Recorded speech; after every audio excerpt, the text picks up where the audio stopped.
রাজ্যকে এগিয়ে নিয়ে যাচ্ছে রাজ্য সরকার, তার নেত্রী মমতা বন্দ্যোপাধ্যায় তিনি কাজ করছেন। তাতে খুব গাত্রদাহ হচ্ছে, খুব গাজালা হচ্ছে যে কিভাবে রাজ্যটা এগিয়ে যাচ্ছে, আমরা তো এত অত্যাচার করছি।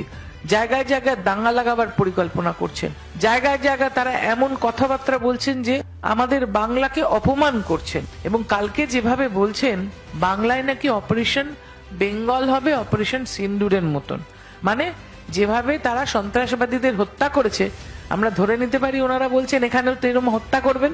অপারেশন সিন্দুরে সন্ত্রাসবাদী হত্যা হয়েছে, তাহলে অপারেশন বেঙ্গল যখন তারা একসঙ্গে বলছেন একই বন্ধনীতে এনে, তাহলে আমরা ধরে নিতে পারি যে তারা এখানে খুনের রাজনীতি শুরু করতে চলেছেন। নিন্দনীয়, এটা ধিক্কার।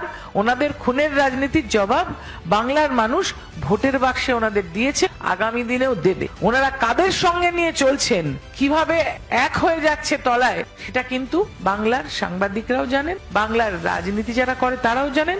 বাংলার মানুষ পাড়ায় পাড়ায় দেখতে পাচ্ছে যে ভারতীয় জনতা পার্টির হয়ে বুথে কে বসছে, সেখানে কিন্তু রাম বাম এক হয়ে যাচ্ছে। কেননা মমতা বন্দ্যোপাধ্যায়কে আঘাত করতে হবে, তৃণমূল কংগ্রেসকে আঘাত করতে হবে।